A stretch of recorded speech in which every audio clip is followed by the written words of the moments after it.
Hola, ¿qué tal, estimados amigos?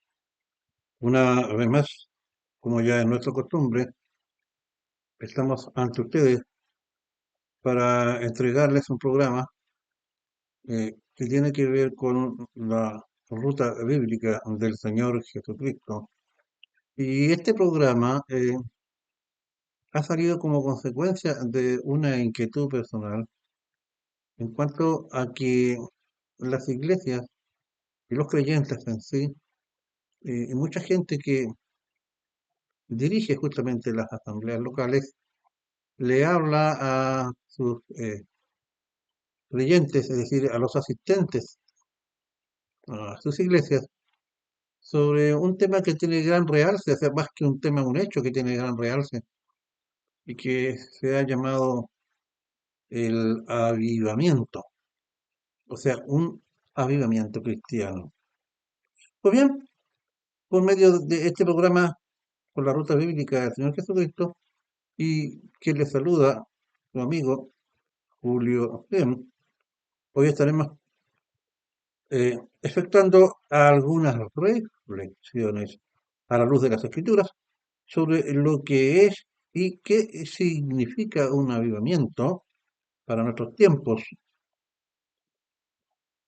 en las iglesias, en el sentido de poder señalar que el avivamiento es algo mencionado y descrito en el Evangelio, y tendremos que decir que sí existieron y sí pueden existir, y por lo tanto podemos solicitar al Señor nuestro Dios que por su gracia y según su voluntad se produzca un avivamiento al interior de nuestras iglesias o asambleas locales, en el bien entendido que el avivamiento no se produce por voluntad humana, es decir, porque nosotros los creyentes queremos hacer un avivamiento, porque los avivamientos son aquellos que son provocados por el Señor bajo ciertas circunstancias que Él, como Dios soberano, cree que es posible acercarnos a nosotros y justamente producir un avivamiento. Por otro lado, ¿es o en qué consiste bíblicamente un avivamiento? Trataremos entonces, por la gracia de Dios, de escribirlo, pero antes se hace necesario establecer algunos hechos referentes a Dios,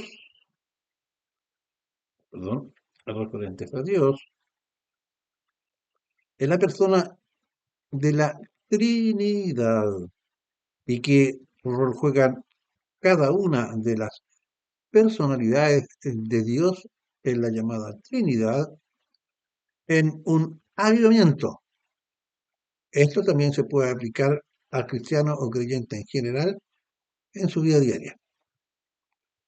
Nosotros, los cristianos, sabemos que, si bien es cierto, la palabra Trinidad no aparece específicamente en el Evangelio, existen muchos, pero muchos datos, hechos y versículos descritos en su palabra que establece que nuestro Dios es uno, pero representado en tres personas, que nosotros bien conocemos como Dios Padre, Dios Hijo en la persona de Cristo y Dios Espíritu Santo. Ninguno de ellos es mayor que el otro. Sin embargo, cada una de las personalidades de nuestro Dios juegan y desempeñan una función bien específica que hace que cada uno entonces tenga una personalidad, y entendiendo por personalidad sus características como tales que lo hacen diferenciarse entre sí, pero sin embargo, esto que podría tener una paradoja para nosotros, sin embargo, los tres constituyen una sola deidad, nuestro Dios. Pero antes se hace necesario establecer unos hechos referentes, como yo dije, a la persona de la Trinidad. Pues bien, Dentro de la Trinidad existe un orden y una armonía, es decir, no hay una pugna entre ellos, existe un orden y una armonía en cuanto a que cada uno de ellos actúa sin pasar a llevar a la otra personalidad. Pues bien, esta armonía, en cuanto a que ellos actúan al interior de la creación, Dios se dio, se dio una jerarquía. Está Dios el Padre, que encabeza esta jerarquía, pues el Padre mayor es, y eso queda establecido en su palabra, cuando en Juan 14:28 nos dice, oísteis que yo os dije, me voy y vendré a vosotros, está hablando el Señor Jesucristo, si me amarais, os regocijaríais, porque voy al Padre, es decir, que está en el cielo, ya que el Padre es mayor que yo. Pero como una unidad de la deidad, existe una igualdad entre el Padre y el Hijo. No obstante que Cristo como Hijo se somete voluntariamente al Padre. Nuevamente citaremos Juan, ahora el capítulo 10, versículo 30, cuando el propio Señor Jesucristo sigue diciendo, yo y el Padre, uno somos. Así también existe igualdad entre el Padre, el Hijo y el Espíritu Santo, puesto que el Espíritu Santo es el ejecutor de la voluntad del Padre y del Hijo, pero este no es inferior a ellos. Segunda de Corintios 3:17 nos habla, ahora bien, el Señor es el Espíritu. Estamos hablando de Cristo. ¿Te das cuenta? Cristo y el Espíritu es el mismo. Ahora bien, el Señor es el Espíritu. Y donde está el Espíritu del Señor, allí hay libertad. Si el Padre y el Hijo son uno solo, y el Señor, es decir, el Hijo, es igual o es el Espíritu, existe entonces una Trinidad, es un Dios en tres personas, un Dios triuno o trino. Ahora bien, y aquí les pido ahora que pongan mucha atención, pues no son muchos los creyentes que entienden o no pueden creer el hecho de que el Señor Jesucristo, desde su nacimiento virginal hasta su muerte de cruz, es decir, su estancia en la tierra por 33 años como el Hijo del Hombre, fue y actuó siempre, y escuche bien, actuó siempre, perdón, actuó siempre bajo su condición humana, es decir, como hombre, bajo su condición humana. Él fue hombre y no Dios, y no divina. Es decir, desde el primer día hasta los 33 años en que Él muere como propiciación por nuestros pecados. Filipenses 2, del 6 al 18 nos dice, perdón, del 6 al 16 nos dice, el cual, refiriéndose a Cristo, el Señor, el cual siendo en forma de Dios, era Dios, no estimó el ser igual a Dios como cosa a que aferrarse. Es decir, yo soy Dios y que soy hombre, pero soy Dios y en mi condición de Dios soy el supremo del supremo y aquí nadie puede contra mí. ¿No es cierto? Repito, el cual siendo en forma de Dios no estimó el ser igual a Dios como cosa a que aferrarse. Digamos, sino, aquí está, sino que se despojó a sí mismo. Despojar significa quitarse, por decirlo de alguna manera, pero sin dejar de ser. Es decir, el Señor renunció a su condición de divinidad cuando el Evangelio nos dice lo siguiente que ya hemos leído recién y que repetimos, sino que se despojó a sí mismo, tomando en forma de siervo. Un siervo es un esclavo, por eso le llamamos Señor a nuestro Señor. Dice, entonces, tomando forma de siervo, hecho semejante a los hombres. ¿Por qué semejante a los hombres? Nosotros somos hombres y no somos otra cosa. Pero el Señor Jesucristo es hombre y actúa, piensa y siente en su condición de hombre igual a nosotros, pero al mismo tiempo es Dios con todos los requisitos y atributos que Dios Padre y Dios Espíritu Santo poseen, pero que Él, cuando dice que se despojó, se quedó como hombre, por eso que habla semejante a los hombres. Y luego, y estando en condición de hombre, es decir, no tomando en cuenta ni aflorándose a su condición de Dios, se humilló a sí mismo, haciéndose obediente, es decir, al Padre, o haciéndose obediente, hasta la muerte. Hasta el último momento el Señor se hizo obediente y muerte de cruz. ¿Y por qué se hace un énfasis en la muerte de cruz? Esa muerte de cruz, todo individuo que era subido a una cruz durante el Imperio Romano, era aquel criminal, aquel hombre que era lo más bajo de todo tipo de malhechor. Y el Señor Jesucristo entonces se humilló en esa condición hasta la muerte, porque murió en la cruz. Por lo cual, Dios también le exaltó. Aquí cuando habla de Dios, habla de Dios Padre, por lo cual Dios le exaltó a lo sumo, es decir, Él lo puso en el lugar más alto que se puede concebir desde el punto de vista de la concepción de un Dios triuno, que concibe lo más grande que pueda existir y que usted ni yo podemos hacerlo porque estamos limitados. El cual, siendo en forma de Dios, no estimó, perdón, sino que se despojó a sí mismo, etcétera, y después dice, y estando en la condición de hombre, se humilló a sí mismo, haciéndose obediente hasta la muerte de cruz. Y como ya dijimos recién, por lo cual Dios también le exaltó hasta lo sumo y le dio un nombre que es sobre todo nombre.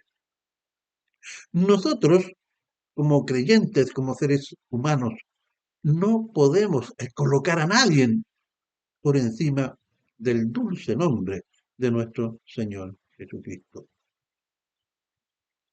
Hay personas, y esto no es una crítica ni es una blasfemia, que colocan el rol del Espíritu Santo y la importancia del Espíritu Santo por sobre la importancia del propio Señor Jesucristo.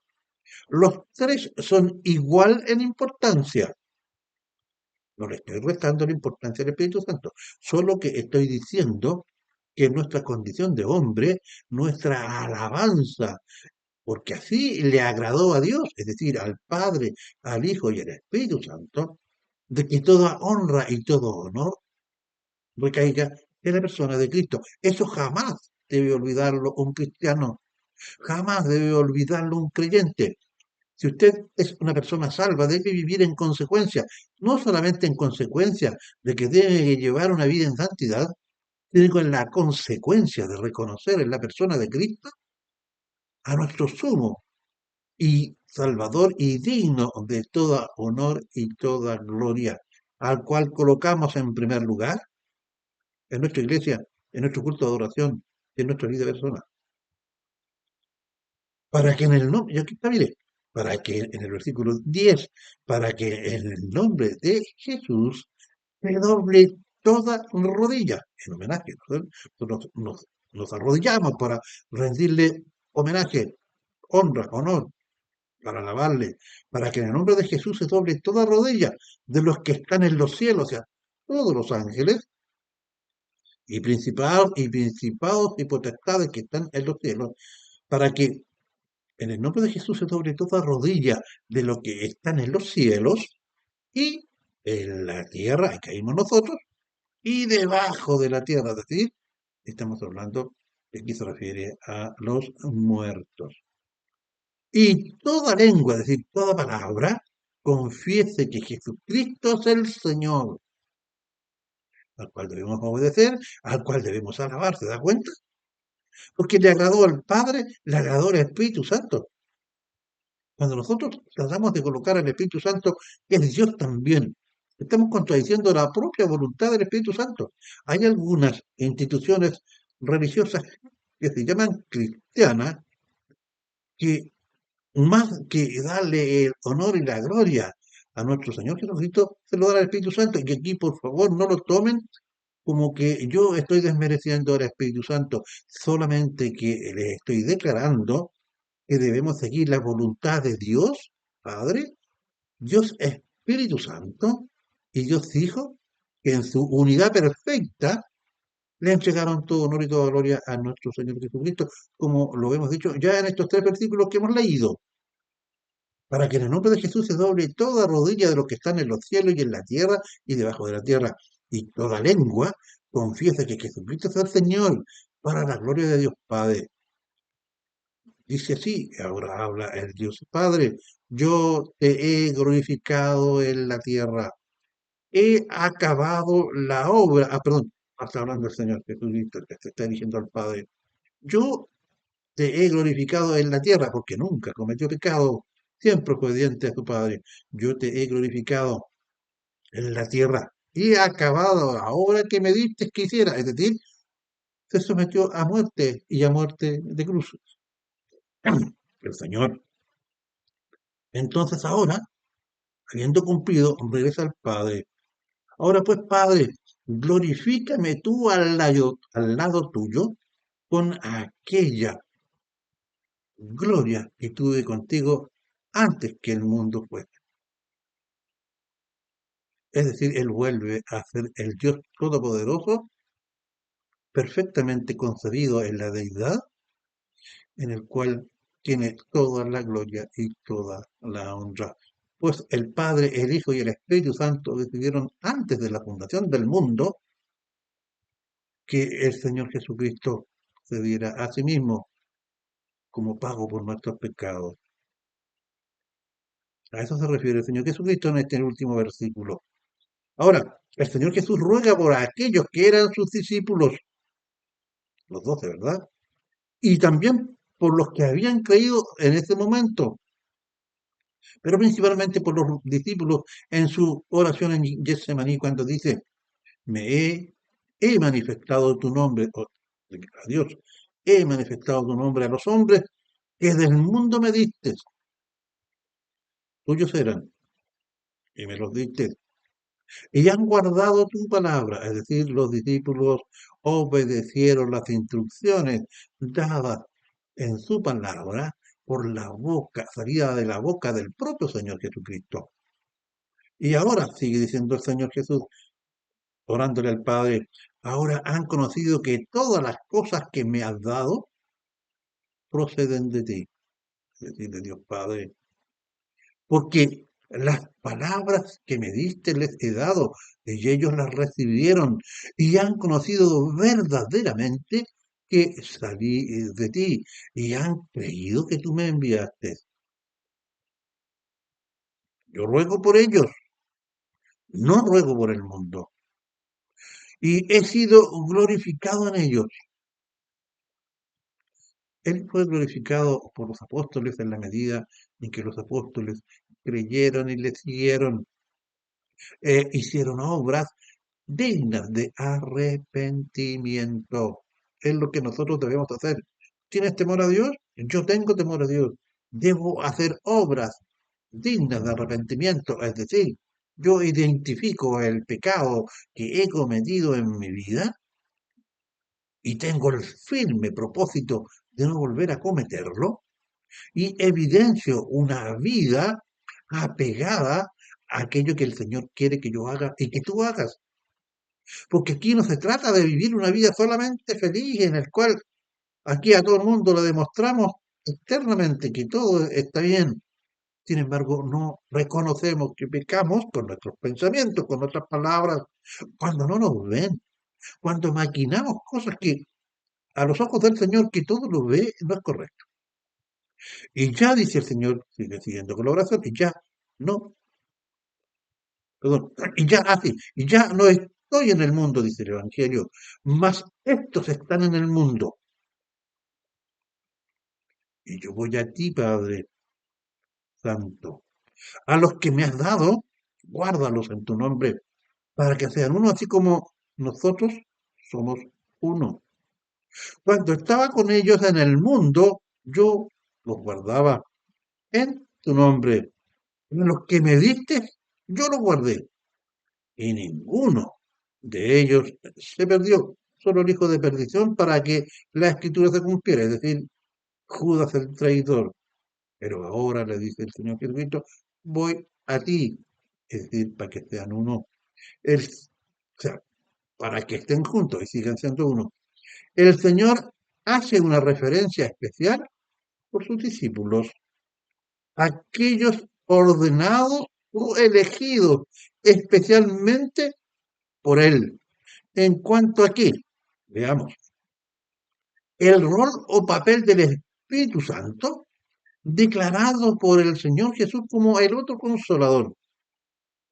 Cuando estaba en el mundo, el Señor Jesucristo era el consolador de sus discípulos, en cuanto a que Él en su condición de hombre cumplía un rol muy especial entregándoles la palabra. Pero vamos a ver el sentido y el contexto del versículo que viene más adelante. Pero yo os digo la verdad. O sea, él no está mintiendo. Os conviene que yo me vaya. Vamos a ver el por qué. Porque en base a esto, muchos creen que el Señor Jesucristo no podía también ser Dios ni Espíritu Santo. Veamos, os conviene que yo me vaya, porque si no me fuera, el Consolador no vendría a vosotros. Mas si me fuere, escucha bien, o sea, Él os lo enviaré. Ahora, es evidente cuando el Señor Jesús dice que es conveniente que Él se vaya donde el Padre, se refiere a que como Él está actuando y actuó durante los 33 años bajo su condición de hombre y no de Dios, no obstante ser bajo su condición humana el protector de sus discípulos por medio de su oración al Padre, porque intercedía por ellos, pues él declara que su Padre siempre le escucha. Lea usted Juan 11:42 y allí va a tener lo que estamos diciendo. Dentro de la conveniencia de la llegada del Espíritu Santo se encuentra el hecho de que Él se va al Padre. Los discípulos predicarán el Evangelio y se formará la iglesia. Y es el propio Señor Jesucristo que les ordena que se reúnan en el aposento alto para las festividades de Pentecostés y estando allí reunidos con una totalidad de 120 escogidos, entre los que estaban los apóstoles, entre los que estaban creyentes en el Señor, y se produce la bajada del otro consolador que manda el propio Señor Jesucristo, que es el Espíritu Santo, quien morará, y escucha esto es muy importante, bueno, quien morará a partir de allí en cada uno de los creyentes. ¿Usted cree, al igual que yo? Yo tengo el Espíritu Santo en mi interior y usted también. Y allí estaré, perdón, y allí estará hasta el día de mi muerte. Juan 16, del 8 al 10 nos dice, y cuando venga Él, y cuando Él venga, es decir, está hablando del Espíritu Santo, el Señor Jesucristo, escrito por Juan, en el capítulo 16, en los versículos 8 al 10, el Señor Jesucristo dice, y cuando Él venga, refiriéndose al Espíritu Santo, convencerá al mundo de pecado. Tú eres un pecador, debes arrepentirte. De justicia, porque el Señor Jesucristo pagó sus pecados por nosotros. Y de juicio.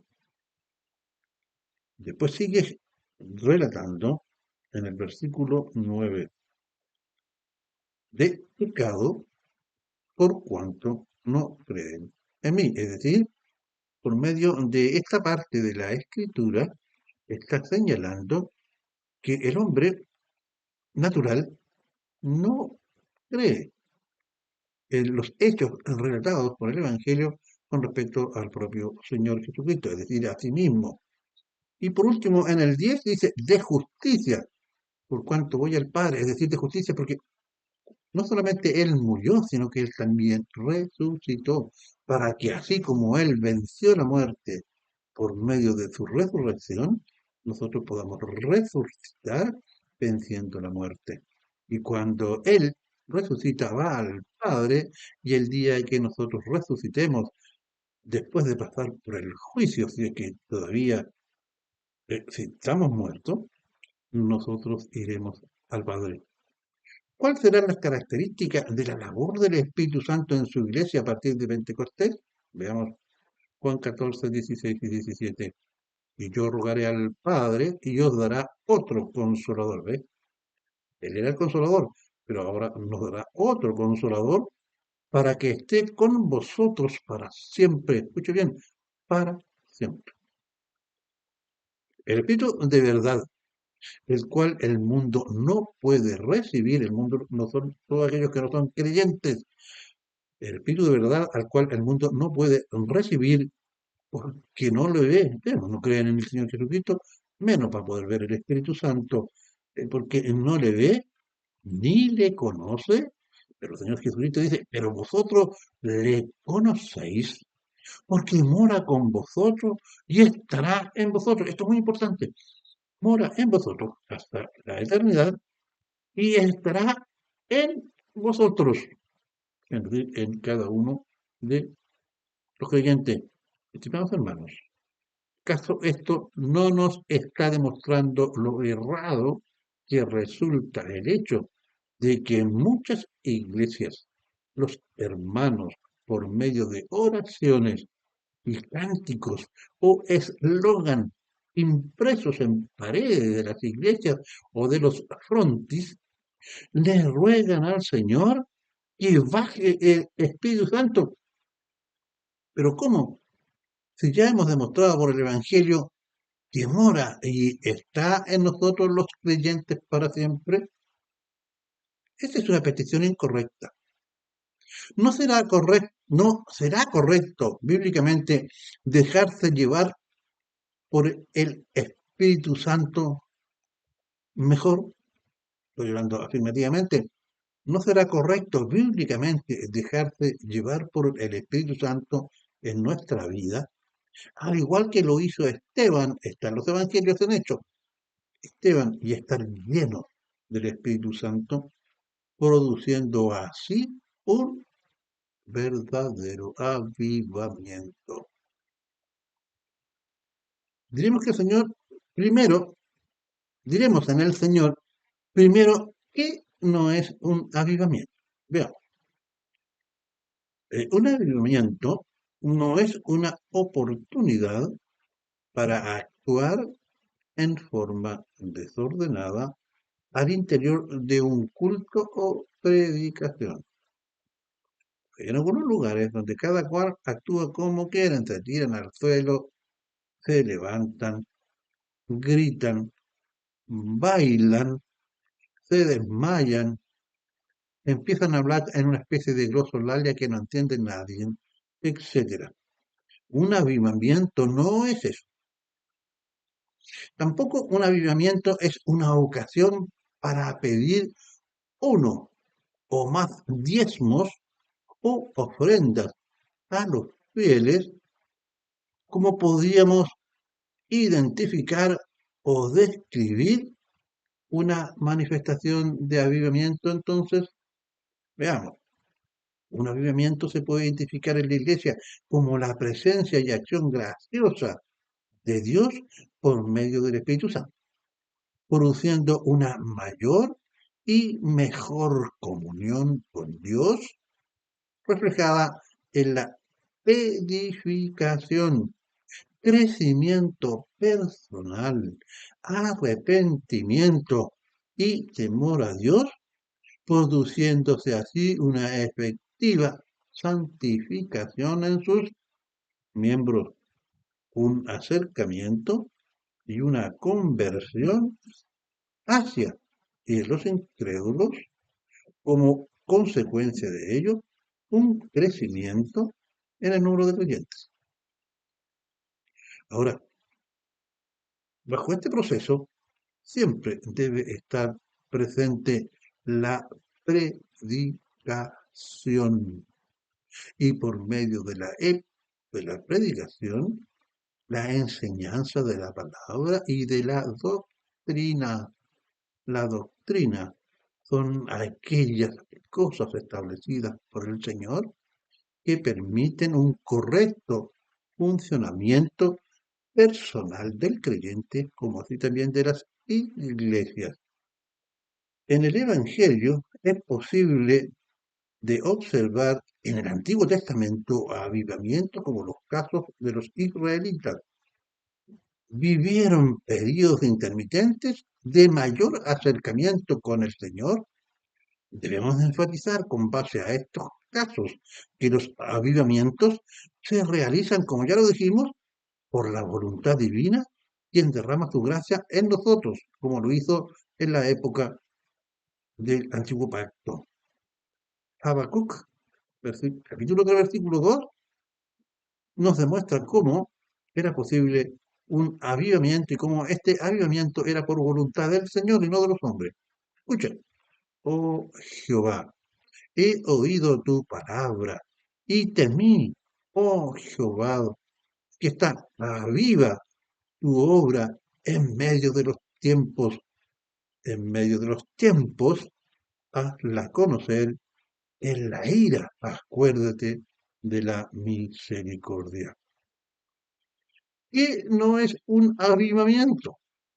Existen casos que confunden el avivamiento como un periodo donde se busca que se produzcan grandes sanidades y milagros aplicados a casos de prosperidad personal económica y acompañado, y escucho bien, por cantantes y músicos muy estridentes, donde los músicos son el centro y no los creyentes que deberían entonar cánticos de alabanza, pasando a ser estos músicos verdaderos artistas mundanos.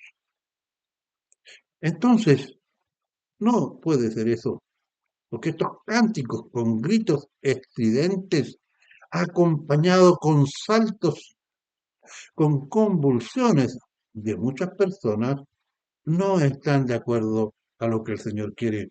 1 Corintios 14:40 nos dice, pero hágase todo decentemente y con orden.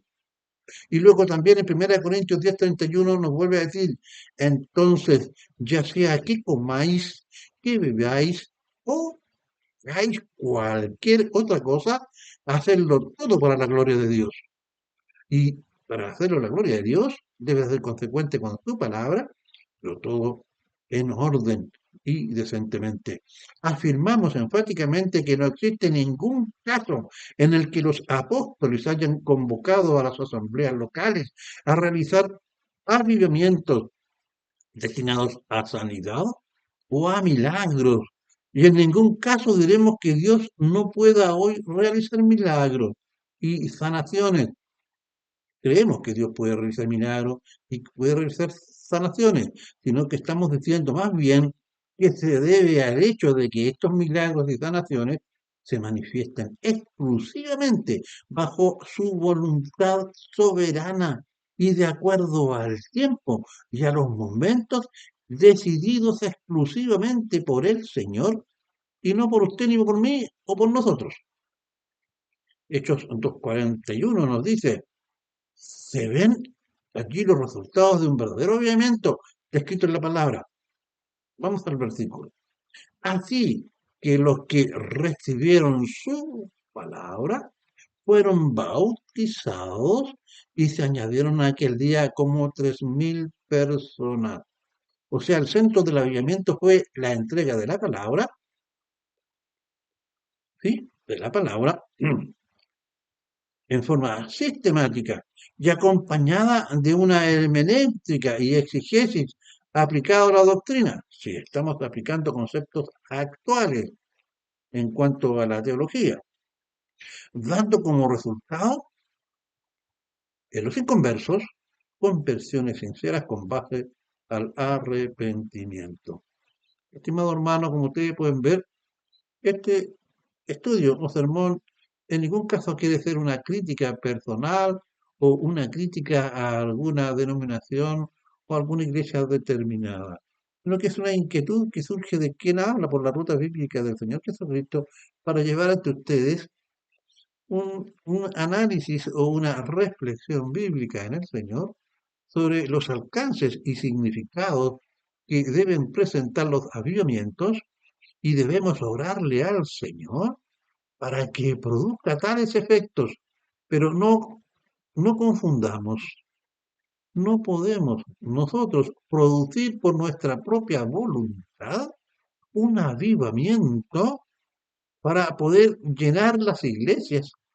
O en el último de los casos, puede ser posible para que una vez que tengamos mayor cantidad de fieles o de concurrentes, más bien dicho, a estas iglesias, poder también aprovechar para financiar algunas actividades, ya sean de la iglesia o destinadas a otros propósitos con los cuales esto no agrada al Señor.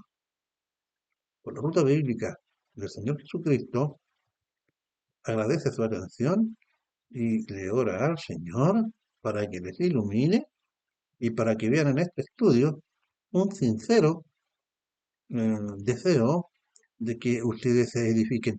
Una prédica debe ser capaz de enseñar, debe ser capaz de redarguir, debe ser capaz de hacer sentir a la persona que está hablando, perdón, a la persona que está escuchando, que este mensaje tiene como objetivo justamente el edificar en el Señor, es decir, lograr un cabal entendimiento de lo que es su palabra por la gracia de Dios. Si le ha gustado este programa, este sermón, le pido que, bueno, ponga un dedito que me gusta, ayúdenos a poder al mismo tiempo eh, difundir, porque hay muchas personas que no conocen de doctrina. Hay muchas personas que tienen un concepto equivocado de lo que son las doctrinas cristianas y lo que son las actividades cristianas en el Señor. Y programas como este no pretenden en ningún momento caerle simpático a usted, sino que antes que nada, dice el Evangelio, hay que obedecer a Dios y no a los hombres. No se sienta mal, querido hermano, ya estoy hablando a creyentes o algún encargado de alguna iglesia, si tenía un concepto distinto a lo que es el avivamiento. Usted tiene dos opciones, o escuchar y obedecer al Señor y actuar en consecuencia, o mantenerse como el hecho de que un avivamiento es un instrumento para atraer más creyentes a la iglesia, o al mismo tiempo para poder conseguir mayor financiamiento. Si usted lo hace así, el Señor le ilumine y no permita que desvirtúe aquellas cosas que en un momento el Señor podía generar. No se olviden, y termino, el avivamiento es un fenómeno que genera el propio Señor en los hombres para tener una mejor convivencia con Él, para poder edificarlos, para poder atraerlos según su voluntad. Pues bien, por la ruta bíblica del Señor Jesucristo, les despido a ustedes y como ya les dije, Si le ha servido de utilidad, compártalo. Nosotros queremos que compartan nuestro programa. Si usted puede, suscríbase. Si usted se suscribe, le va a llegar a su teléfono eh, cada vez que nosotros subamos un programa. Cada día son más personas las que se están suscribiendo a nuestro programa. Le doy un abrazo muy afectuoso a algunos hermanos y hermanas creyentes que encontrándome con ellas en una iglesia a la cual asistí, del cual saqué este ejemplo, se demostraron muy encantadas por aquellas cosas que nosotros les hemos entregado. Y eso se lo debemos exclusivamente a la voluntad y a la gracia del Señor, porque nosotros somos, como ya hemos dicho en muchos programas, solamente siervos inútiles. Será hasta un próximo programa.